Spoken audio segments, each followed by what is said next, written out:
Now, Washington Mornings on the Mall.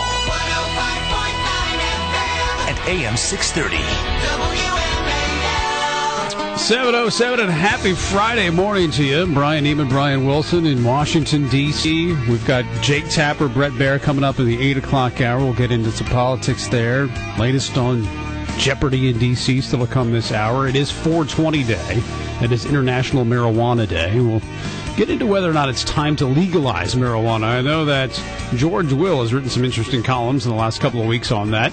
Governor Gary Johnson joins us now, former governor of New Mexico, the former Republican presidential candidate, and now likely to be the presidential nominee in the Libertarian Party. Governor Johnson, good to have you back on the program. Thanks for coming on. Brian, great to be on with you. And, the Libertarian National Convention, first week in May, I hope to be the Libertarian nominee for president and potentially on the debate stage in the general election against Obama, and I'm believing the nominee is going to be Romney. All right, so make the case, if you would, for why the Libertarian Viewpoint is the way that voters should go, as opposed to the traditional two parties, the Democrats and the Republicans. Well, maybe libertarians embrace the best of both parties. The notion that Democrats have historically always been better when it comes to civil liberties. Historically, Republicans have always been better when it comes to the checkbook. And don't we really care about both those issues, and have both those parties done so well in either of those categories? Well, outside of Democrats doing pretty well on civil liberties, they're seem to be horrible when it comes to balancing the checkbook. And I am talking about politicians now. I'm not talking about the registered rank and file. And then Republicans, you know what? They haven't done very well when it comes to the checkbook of late, and civil liberties, not so well of late. So I think these are the two categories that we really care about. The whole broad brushstroke of most Americans being fiscally conservative and socially tolerant. Are you done with the Republican Party now? I mean, when you were governor, you were a Republican, and you ran, obviously, for the White House as a Republican before you got out of the race. Are you done with the Republican Party at this point?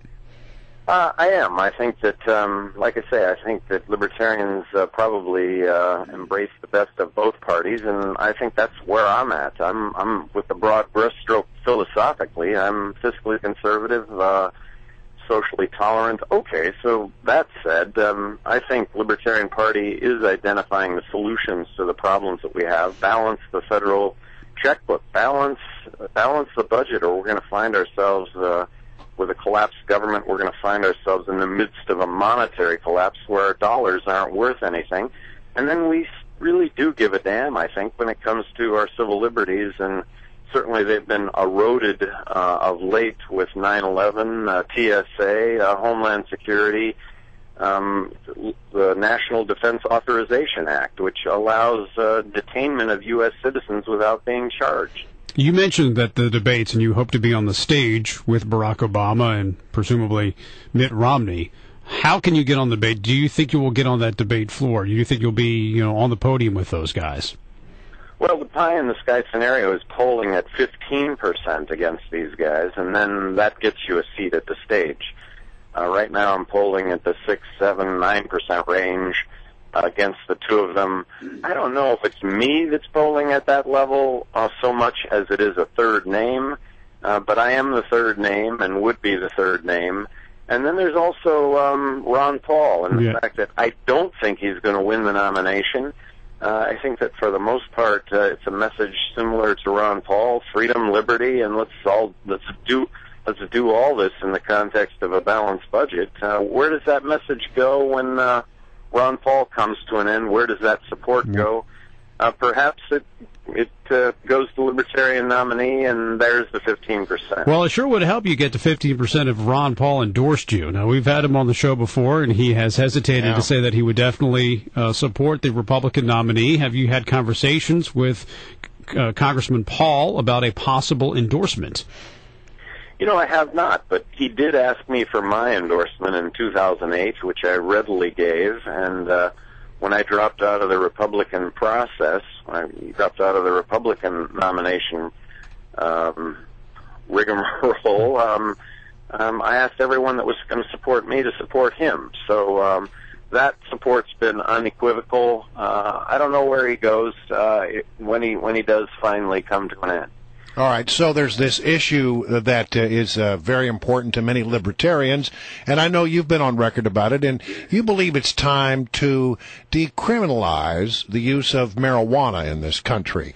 Is that something that would be a part of your platform if you gain the Libertarian nomination, and do you think that's a win-win for you? Well, 3 months ago, Gallup came out with a poll that said 50% of Americans now support legalizing marijuana. Well, that number's never been that high before. So really, the issue is that it is at a tipping point. Why is it at 50% right now? Brian, it's because more people are talking about it than ever before, and when this issue gets talked about, it's an issue that does better and better the more people understand the issue. Who gets credit, perhaps, over the last 40 years for bringing about this awareness? Perhaps it's been the Libertarian Party that 40 years ago was established, and 40 years ago we pointed our fingers at the Libertarian Party and said, gee, isn't that the kooky party that's advocating legalizing marijuana? Well, 40 years ago to me it didn't seem so kooky. It made a lot of sense then, and to a lot of people it did. Now that we're to this tipping point, what else is the Libertarian Party saying? So I think right now this is indicative of a lot of other issues, and that is the notion that should it be illegal to smoke marijuana in the confines of your own home, doing no harm to anyone arguably other than yourself? I mean, similar to alcohol. I was just watching the Ken Burns special again a couple of nights ago. When alcohol was illegal, bullets rained the streets. I mean, that was the reason that people were killed. The border violence right now with Mexico, this is a prohibition phenomenon. Would you end it at marijuana, or would you include other drugs such as cocaine and heroin into that? Well, I am only advocating legalizing marijuana, but I think when we legalize marijuana in this country, and I think we're going to do that, I think we take giant steps forward when it comes to drug policy by first looking at the drug issue as a health issue rather than a criminal justice issue. We legalize marijuana.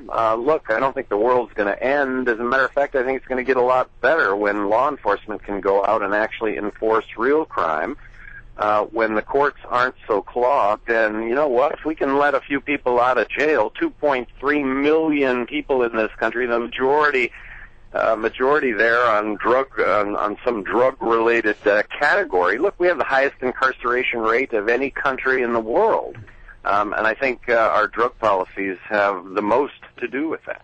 Governor Johnson, it was great to have you on, as always. We appreciate